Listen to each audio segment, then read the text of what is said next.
जायखिजाया आङो फरायसै जायखिजाया नोंथांमोन नायलांबानो जाबाय दै। दै लोगोफोर सारना लाबोलायबाय बोथिसे मोन्दांथिया ना फिथिख्रि जेव जेवनो ना बोथिया मावा दांग्रा मा होनोथाय आं जायखिजाया मिन्थिया आरोना। ओमफ्राय नै खावसे जानोसै खावसे फिनोसै खावसे फोराननोसै।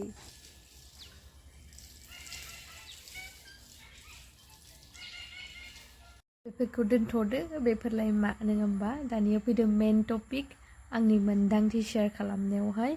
जाय सेंग्राया महर मोखांखौ नायनानै मोजां मोनो बैबायदि सेंग्रानिफ्राय गोजानाव थानायानो गाहाम। मानो होनोब्ला महरा साननैसोनिल' नाथाय आखला अराय समनि थाखाय। गतिके जाय आखलखौ मोजां मोनो बैबायदि सुबुंजोंसो नोङो संसारखौ सुजु। बे भिडिअनि सायावनो आदा सासेया बिराद मोजां कमेन्ट हरदों कमेन्ट बक्सआव आरोना। माने आखल गाज्रिया गाज्रियैनो थाबाय थायानो।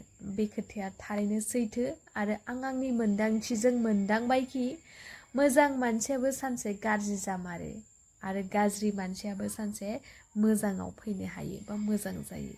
नाथाय सैथोआ बेनो मोजां मानसिया ओरैनो गाज्रि जाया। बेयावबो 90% मोजां मोनलायनायनि थाखाय जायो।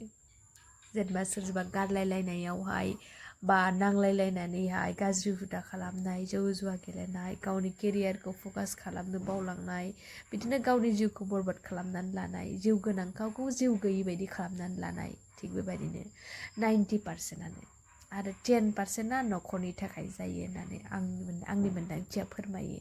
नोंथांनि मोन्दांथिया मा कमेन्ट बक्सनि गेजेरजों फोरमायहर आरो अब्लासो जोङो नोंथांनि मोन्दांथिनिफ्राय माबा मोनसे गियानखौ आरजिनो हानाय बायदि।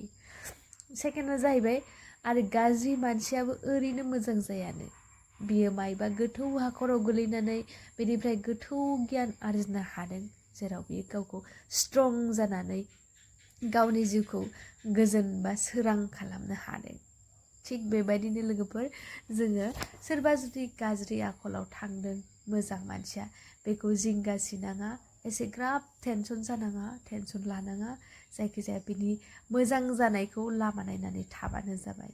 जास्ट बेखौ फंनैसो होनबानो जाबायखि जेनेबा इदि खालामबा इदि जायो इदि खालामबा इदि जायो। बेयाव जुदि बुजिबा मोजाङैनो थाबाय आरो गैयाबाथाय बियो गाव सानसे गावनो गाव हारसिंनो बुजिनानै बिनिफ्राय मोजां मानसि जानानै उजिखांफिनगोन।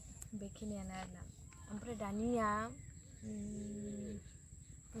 जायखिजाया दा रिल्स बानायनोसै नैबे फिल्डआवनो माबायदि नुगोन दिनै लकेसनखौ मिथिला कस्टिमावबो बेनो ओमफ्राय सोलोंनानै दोनदों मोननै रिल्स जायखिजाया अबे मोनसेया पारफेक्ट जायो बेखौ नोंथांमोनजों शेयार खालामसै। होमबा दोनथ'बाय होमबा नेक्स्ट भिडिअखौ नायनानै थाथ'दो दिनैनि भिडिअखौ बेखिनियाव दोनथ'नोसै।